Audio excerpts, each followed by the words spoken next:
Hello guys, நான் உங்கள் ராஜா பேரோன். Follow me Instagram ID Raja பேரோன். Subscribe my channel, support my channel, click the bell button. பகுத்தறிவு பகலவன் என்று அழைக்கப்படும் தந்தை பெரியார் அவர்களை பற்றி சீமான் பேசிய ஒரு சர்ச்சை பேச்சால் இன்று சமூக வலைதளங்களில் அதிகமாக நம்ம தந்தை பெரியாரை பற்றிய வீடியோக்கள் தான் பார்த்துட்டு இருக்கிறோம். ஆக்சுவலாக அவங்க சொன்னதில் உள்ள விஷயம் உண்மையா இல்லையா அப்படிங்கிறத பெருசாக ஆமாம் இப்படி தான் சொன்னார் அப்படின்னு ஒத்துக்கிட்டு இருந்துச்சுன்னா அப்போவே இந்த விஷயம் முடிஞ்சு போயிருக்கும்.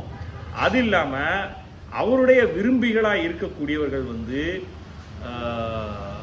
வாக்குவாதத்தில் ஈடுபட்டதுனால இன்னைக்கு அவரை பற்றிய தகவல்கள் ஒன்று ஒன்றா அடுத்தவங்க கொண்டு வர பகுத்தறிவு பகலவன் அப்படிங்கிற பெயரே காணாமல் போயிருமோ அப்படிங்கிற ஒரு நிலைமை ஏற்பட்டிருக்கு. இன்னைக்கு நான் ஒரு வீடியோ ஆதாரத்தை உங்களுக்கு கொடுக்கலான் இருக்கேன். இந்த வீடியோ ஆதாரம் இதுவரைக்கும் யாரும் கொடுத்துருக்க மாட்டாங்க. இந்த ஆதாரத்தை கொடுத்ததே யார் அப்படின்னா தலைவர் டாக்டர் கலைஞர் கருணாநிதி அவர்கள். சொன்னா நம்ப முடியுதா? சரியான ஒரு ஆதாரம். இந்த ஆதாரம் இதுவரைக்கும் யாரும் பார்த்துருக்க மாட்டீங்க. இந்த வீடியோவை பாருங்க, அதுக்கப்புறம் நான் பேசுறேன். சாப்பிட கூப்பிட்டாக்கா போறீங்க, எங்க வீட்டு சாப்பிட கூப்பிட்டா வருவீங்க? கண்டிப்பா வரணுங்க. மத்தியான சாப்பாடு இன்னைக்கு உங்க வீட்டில் தான். ஐயா ஐயா உட்காருங்க. ஐயா அம்மா உட்காருங்கம்மா. ஓடு ஓடு சீக்கிரம் ஓடு. சேர்த்து பாத்தீங்களா?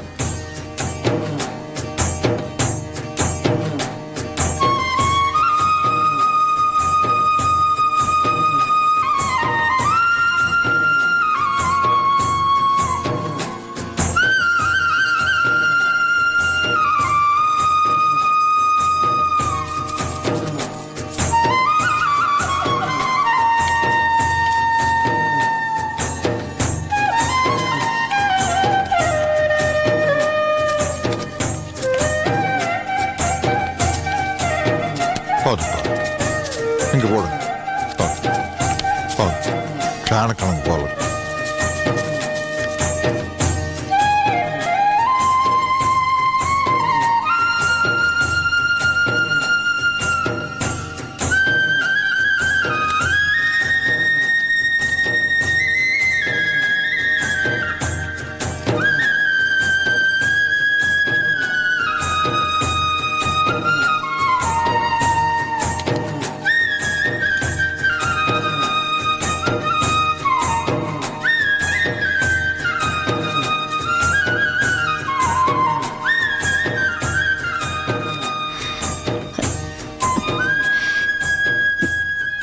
எங்க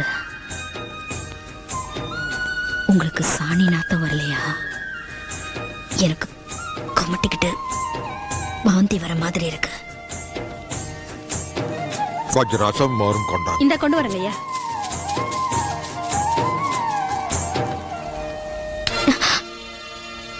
சோறு போடுறோம். சந்தோஷம் தான் முக்கியம். நாத்தத்தை பத்தி எல்லாம் கவலைப்படக்கூடாது. நீங்க இப்போ பார்த்த இந்த வீடியோ ஆதாரம் டாக்டர் கருணாநிதி கலைஞர் கருணாநிதி அவர்கள் எழுதி இயக்கிய ஒரு பெரியாருடைய சரித்திரம் கதை. ஓகேவா? பெரியார் அப்படிங்கிற ஒரு மூவி. இந்த மூவில இருந்தா நான் அந்த ஆதாரத்தை இது என்னடா ஆதாரம் அப்படின்னு நீங்க நிறைய பேர் யோசிப்பீங்க. ஓகே, இது என்னடா ஆதாரம் அப்படின்னு நிறைய பேர் யோசிப்பீங்க. அதுக்கான விளக்கத்தை நான் கொடுக்குறேன். அதாவது ஒரு விஷயத்தை நாம சொல்லுவது யாருக்கும் எளியவாம் அறியவாம் சொல்லிய வண்ணம் செயல் அப்படின்னு சொல்லுவாங்க இல்ல, திருவள்ளுவர் சொல்லியிருக்கிறது. சொல்றது எல்லாருக்கும் ஈஸி தான், ஆனா சொல்ற வண்ணம் அவன் செய்யறானா, வாழ்ந்து காட்டுறானா அப்படிங்கிறது தான் முக்கியமான விஷயம். இந்த விஷயத்துல நீங்க என்னத்தான் கொஞ்சம் பேரு கணிச்சிருப்பீங்க என்ன நான் சொல்ல வரேன் அப்படிங்கிறது விஷயத்த சொல்றேன். பெண்ணுரிமை அப்படிங்கிறத மிக பெருசா பேசினவர் தந்தை பெரியார் அவர்கள் அப்படிங்கிறத எல்லாருமே சொல்லிக்கிட்டு இருக்கிறாங்க. ஓகே, ஆனா அதை என்னால ஏத்துக்க முடியல. கலைஞர் கருணாநிதி அவர்களும் அதை ஏத்துக்கலைங்கிறது தான் இந்த இதுல தெரிய வருகிறது. இது அவருடைய வாழ்க்கையில உண்மையாக நடந்த உண்மை விஷயங்களை மட்டுமே வைத்து எடுக்கப்பட்ட ஒரு சரித்திர கதை. ஓகேவா? சரித்திர படம். இந்த படத்தில் என்ன பண்ணியிருக்காங்க, மணியம்மை அவர் பக்கத்தில் உட்கார்ந்துருக்குது அவர் இரண்டாவது திருமணம் செய்து கண்ட அவருடைய மனைவியான மணியம்மை அவர்கள். ஓகேவா? மணியம்மை அவர்களுக்கு அந்த படத்திலே சொல்லுவாங்க, அவருடைய 90வது வயதில் தானே, 90 வயதில் அவர் கல்யாணம் பண்ணிக்கிட்டது வந்து 30 வயது, எத்தனை அவங்களோட எத்தனை வயசு, 60 வயது கம்மியான மணியம்மை அவர்கள். ஓகே, சரிதானே? 60 30 90 கரெக்டு தான். 90 வயது அவர் வந்து யாரை கல்யாணம் பண்ணியிருக்காரு, 30 வயது மணியம்மையை கல்யாணம் பண்ணியிருக்காரு. அவங்களுடைய விருப்பத்தோட தான் கல்யாணம் பண்ணியிருக்காரு. சரி, ஓகே, மகிழ்ச்சி. ஆனா பகுத்தறிவுவாதி இல்லை. பெண்ணுரிமையை பத்தி பேசுறதுக்கு முன்னாடி அவருடைய பகுத்தறிவை நம்ம பேசிடுவோம். பகுத்தறிவுங்கிற விஷயத்துல ஒருவருடைய உடல் இச்சையை பத்தியும் ஒருவருடைய எண்ணங்களை பத்தியும் ரியாலிட்டியை பத்தி அழகா கரெக்டா அதை சிந்திச்சு பேசுறது தானே அந்த பகுத்தறிவாதம். 30 வயதுல ஒரு பெண்மணிக்கு, இவங்களுடைய எண்ணத்திலே பேச, 30 வயதுல ஒரு பெண்மணிக்கு எத்தனை ஆசைகள் இருக்கும்? சிம்பிளா யோசிச்சா உடல் ஆசைகள் எத்தனை இருக்கும்? அந்த ஆசைகள் எல்லாத்தையுமே தியாகம் பண்ணிட்டு ஒரு பொண்ணு வாரேன்னு சொல்லும் போது ஒரு பகுத்தறிவாதியா நீங்க என்ன சொல்லிருக்கலாம்? உன்னுடைய வயது சின்னது, வாழ்க்கை சின்னது, இதை நீ அனுபவிக்கணும், வாழ்க்கையை நீ வாழ். நீ எனக்கு வந்து இந்த வயதுல என்னால உனக்கு என்ன சந்தோஷத்தை கொடுக்க முடியும்? எதையுமே கொடுக்க முடியாது. உன்னை நான் மகளா ஏத்துக்கிறேன். நீ எனக்கு மனைவி ஆனாலும் சரி, என்ன எனக்கு என்ன பண்ண போற? ஒரு நர்ஸ் பண்ணக்கூடிய வேலையை தான் நீ பண்ண போற. என்னுடைய உடல்நிலையை நீ பார்த்துக்கக்கூடிய அந்த வேலையை தான் நீ பார்த்துக்க போற. அதுக்கு நம்ம இயக்கத்திலேயே நம்முடைய பகுத்தறிவாதத்தை ஏற்றுக்கொண்ட ஒருத்தரை நீ திருமணம் செய்து கொள். என்ன ஒரு தந்தையா ஏற்றுக்கொண்டு எனக்கு செய்யணுங்கிற சேவையை அப்படி செய்யணும் நீங்க பகுத்தறிவாதியான நீங்க சொல்லியிருக்கலாம். சொல்லல, அவங்கள மனமுடித்தீர்கள். சரி, ஓகே, உங்களுடைய பாணியில மனமுடித்தல் அப்படிங்கிறதுக்கு நீங்க தாலி கட்ட மாட்டீங்க. ஏன் அப்படின்னா, தாலி கட்டி ஒரு பெண்ணை கல்யாணங்கிற பேர்ல அடிமையாக்கி அவளுடைய சுதந்திரத்தை பறிக்கிறதுலாம் வந்து பெண்ணுரிமைக்கு எதிரானது. பெண்களுக்கு சம உரிமை கொடுக்கணும். பெண்களுக்கு சம உரிமைகளை அவருடைய சுதந்திரத்துல அவங்கள இருக்க விடணும், அவங்க எண்ணத்துல அவங்கள இருக்க விடணும். அவங்கள தாலி அதெல்லாம் கட்டி அவங்கள வந்து ஒரு கட்டுப்பாட்டுக்குள்ள நான் கொண்டு வரக்கூடாது. அடக்குமுறை, ஆண் ஆதிக்கம் நீங்க பண்ணக்கூடாது. இதெல்லாம் வந்து உங்க பெண்ணுரிமையில நீங்க பேசுற விஷயங்கள். ஓகே, இப்ப அதைத்தான் நான் வந்து ஆதாரமா வச்சிருக்கிறேன். இந்த இடத்துல ஒரு கஷ்டப்படுற ஒருத்தன் உங்களை சாப்பிட கூப்பிட்டுருக்கான், நீங்க சாப்பிட போயிருக்கிறீங்க. போன இடத்துல அசிங்கமா இருக்கிற விஷயங்களை நீங்க அட்ஜஸ்ட் பண்ணிட்டு சாப்பிடுறீங்க. அது உங்களுடைய விருப்பம்.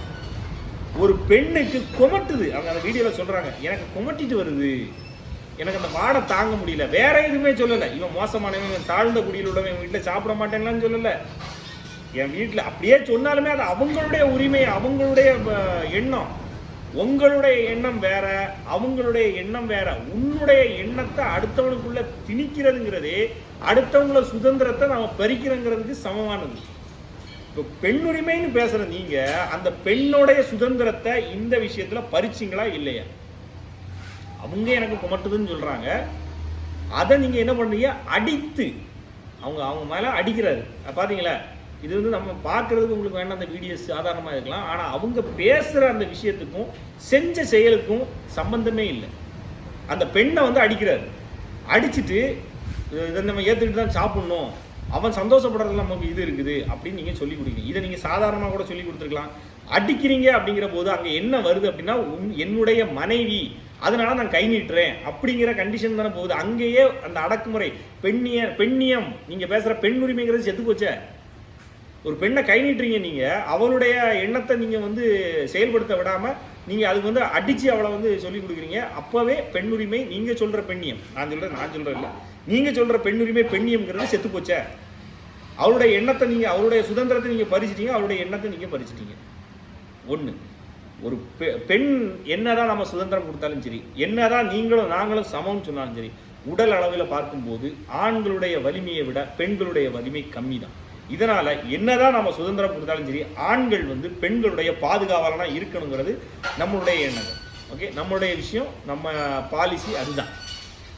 என்னதான் ஆனாலும் பெண்களுக்கு எவ்வளவுதான் சுதந்திரம் கொடுக்கப்பட்டாலும் அவர்களை காக்கும் இடத்தில் இருப்பவன் ஆண்.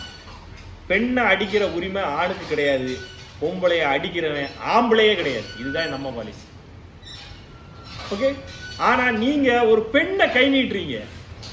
பகுத்தறிவுவாதி தந்தை அவர்களே, நீங்க என்னுடைய மனைவிங்கிற உரிமையிலே அடிச்சிங்கன்னு வச்சுக்கோங்க, அங்கேயே அவங்க பெண் உரிமை செத்து போச்சே. நீங்க எதை காப்பாத்துனீங்க? அப்போ அவளுடைய எண்ணத்தை அது நீங்க நல்லா அதை உணர்ந்து பார்த்தா தெரியும். இந்த வீடியோவை சாதாரணமா யோசிக்காம இது ஒரு ஆதாரம், எத்தனையோ ஆதாரங்கள், இவர் அதை பேசினாரு இதை பேசினாருங்கிறதுலாம் இல்லை. செஞ்ச ஒரு விஷயமே நீங்க பேசின பெண்ணுரிமை, பெண்ணியல், பெண் சுதந்திரம் எல்லாத்தையுமே ஒண்ணு இல்லாம பண்ணிடுச்சு. நீங்க அந்த இடத்துல ஏமா நம்ம அப்படி பண்ணலாமா, அவங்க பாவம் இல்லையா, நம்ம அட்ஜஸ்ட் பண்ணணும்ல அப்படின்னு நீங்க சொல்லியிருந்தீங்க அப்படின்னா அந்த இடத்துல உனக்கு பிடிக்கலையா, இல்லை இது கூட கரெக்ட், இதான் கரெக்ட், பெண்ணியலுங்க உனக்கு பிடிக்கலையாம்மா எந்திரிச்சு போ அப்படின்னு விட்டுருந்தீங்கன்னா நீங்க சொன்ன பெண்ணுரிமைக்கும் பெண் சுதந்திரத்துக்கும் நீங்க மரியாதை கொடுத்துருக்கீங்கன்னு அர்த்தம். நீங்க சொன்ன பெண்ணுரிமைய வெளியில எல்லாத்தையும் சொல்லிட்டு உங்களுக்குன்னு ஒண்ணு வரும்போது நீங்க என்ன பண்ணீங்க, அந்த பொண்ணை அடிச்சு இதை நம்ம ஏத்துக்கிட்டு தான் சாப்பிட்டு ஆகணும் அப்படின்னு சொன்னீங்க. பெண்ணுரிமையும் பெண்ணியலையும் வெளியே சொல்லிக்கிட்டு நாம ஃபாலோ பண்ணோமா, ஃபாலோ பண்ணல. சொல்வது யாருக்கும் எளியவாம் அறியவாம் சொல்லிய வண்ணம் செயல். இந்த விஷயத்துல பெரியார் அவர்கள் செய்த விஷயத்த ஆதாரமா வெளியே கொடுத்துருக்கிறது யார் அப்படின்னா கலைஞர் கருணாநிதி அவர்கள். இந்த விஷயத்த நான் ஆதாரமா கொடுக்குறேன். இந்த ஆதாரத்தை இதுவரைக்கும் யாரும் கொடுத்துருக்க மாட்டாங்க. இப்போ சொல்ல போனா என்ன நடக்குது, இதெல்லாம் இவர் சொன்னாரா இதெல்லாம் இவர் சொன்னாராங்கிறத விட ஒரு விஷயம் செஞ்சு அவருடைய கொள்கைகள்ல அவரே சரியா இருந்தாரா அப்படிங்கிற, ஏன்னா இந்த வீடியோ பார்த்தவங்க எல்லாருக்கும் இது சாதாரணமா கடந்து போயிருப்பீங்க இந்த படம் பார்த்தவங்க. ஆனா இதை ஒரு முக்கியமான ஒரு விஷயமா வச்சு பார்க்கும்போது பெரியார் செஞ்சாரா, இப்ப நம்ம அவருடைய கொள்கைகளை கடைபிடிக்கிறோம் அப்படின்னா கொள்கைகளை மட்டும் பெண்ணுரிமை அப்படின்னு ஒரு விஷயத்தை எடுத்து அதை மட்டுமே திருப்பி திருப்பி பேசணும்னா இந்த பிரச்சனையே கிடையாது. பட் பெரியார் தான் பெரியார் தான் பெரியார் தான் பேசும்போது தான் இங்க நிறைய பேர் பிரச்சனையாகுது. ஓகே, அவருடைய கொள்கைகளை ஒரு சொன்ன கொள்கைகள் நல்ல விஷயங்கள் நிறைய இருக்குது, ஃபாலோ பண்ணுங்க, தப்பே இல்லை. ஆனா பெரியார் பின்பற்றிய வழியைத்தான் நாம் பின்பற்றுவோம்னா நம்மளும் 90 வயசுல தான் கல்யாணம் பண்ணி அந்த பெண்ணை அடிச்சு கொடுமைப்படுத்துவோம். இப்ப அந்த பெண்ணை அடிச்ச நீங்க உங்களுடைய விருப்பத்துக்காக அந்த விருப்பத்தை அவங்கள்ட்ட திணிக்கிறதுக்காக அடிச்சிங்கல்ல ஒரு அடி.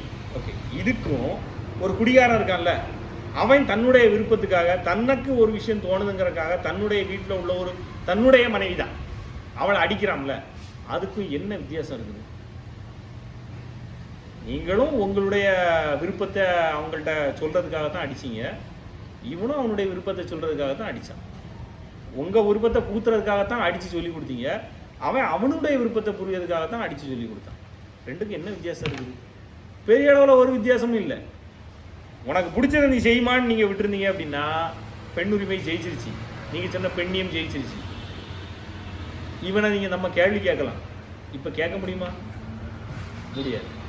நான் சொன்னது சகோதர சகோதரிகள் அனைவருக்கும் புரிஞ்சிருக்கும்னு நம்புறேன். ரொம்ப போட்டு இனி இதுதான் இதுதான் நாங்க தான் சொல்லிட்டு சண்டை போட வேண்டாம். இன்னைக்கு எதுக்காக பெரியாரை பத்தி இவ்வளவு பேசுறாங்க அப்படின்னா தமிழ் அப்படிங்கிற ஒரு விஷயத்த அவர் வெறுத்தாரு, அதனாலதான் நாங்க திராவிடம் அப்படிங்கிறத எதிர்த்து பேசுறோம் அப்படின்னு. தமிழ்நாட்டை நல்லா பார்த்துக்க போறோம், தமிழ் மொழியை காப்பாற்ற போறோம்னா அதுக்காக இறங்குறவங்க எல்லாருக்குமே சப்போர்ட் பண்ணுவோம். அது திமுக இருந்தாலும் சரி, பிஜேபியா இருந்தாலும் சரி, ஏடிஎம்கே இருந்தாலும் சரி, டிவிகே இருந்தாலும் சரி, என்டிகே இருந்தாலும் சரி, பிஎம்கே இருந்தாலும் சரி, எத்தனையோ கட்சிகள் இருக்குல்ல, யாரு வேணாலும். ஏன்னா இது எல்லாமே தமிழ்நாட்டுக்கான கட்சிகள், தமிழையும் தமிழ்நாட்டையும் நல்லா பார்த்துக்க போறாங்க அப்படின்னா அவங்க எல்லாரையுமே நம்ம சப்போர்ட் பண்ண போறோம். ஓகே, நாங்க திராவிடத்தை தான் காப்பாற்ற போறோம் அப்படின்னா எப்படி? திராவிட மொழிகள் எல்லாம் சேர்ந்து காப்பாற்றுவோம்னா ஓகே ரெடி. ஆனா மற்ற மொழிகள், திராவிட மொழிகள் எல்லாம் தமிழை ஒதுக்கிட்டு அவங்கவுங்கள பார்த்துட்டு தமிழ் மட்டும் திராவிடத்தை கொண்டாடுங்க அப்படிங்கிற போதுதான் இங்க பிரச்சனையே வருகிறது. சீமான் சொல்ல மாதிரி, சீமானுக்கு நான் சப்போர்ட்டா பேசல, ஓகேவா? டக்குல அதை தூக்கிட்டு வந்துடுறாங்க. இந்த பிரச்சனை இப்படிலாம் ஓடிக்கிட்டு இருக்குல்ல, இதுல இருந்து கொஞ்சம் வெளியே வாங்க. நாங்க தான் சண்டை போடாதீங்க, கருத்துக்களை எடுத்துக்கொள்ளுங்கள். ஒரு மனிதர்களை தூக்கி நிறுத்துறதுல ஒரு சர்ச்சை ஆயிடுச்சு அப்படின்னா அதை ரொம்ப நம்ம பேச போனோம் அப்படின்னா ஒரு தப்புகள் நிறைய வந்துகிட்டே இருக்கு. ஓகே, என்னைய பொறுத்தவரை நீங்க இப்போ பாரதியாரை எடுத்துக்கோங்க, அம்பேத்கரை எடுத்துக்கோங்க, இவங்களெல்லாம் எடுத்து இதே மாதிரி சர்ச்சைக்குள்ள கொண்டு வந்து பாருங்க, ஒண்ணுமே இல்லாம போயிடும். பெரிய அளவு உங்களால சர்ச்சையே பேச முடியாது. அடிச்சு சொல்றேன். வாவு சிதம்பரனாரை எடுத்து நீங்க பேசி பாருங்க, அடிச்சு சொல்றேன், அவருக்கு இவ்வளவு சர்ச்சை வரவே செய்யாது, ஆதாரமே வராது. ஏன்னா இந்த மனிதர்கள் சொல்வதற்கேற்ப வாழ்ந்து காட்டியவர்கள்.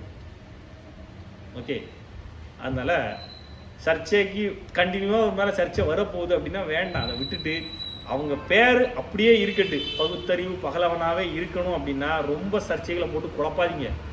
இல்லை அப்படின்னா அந்த பேரே மாறிடும். இன்னும் அடுத்தடுத்த ஆதாரங்கள் வர வர வர அந்த பேரையே மாற்ற வேண்டியதாகி போயிடும். Okay okay, bye bye. நான் உங்கள் ராஜா பாரா.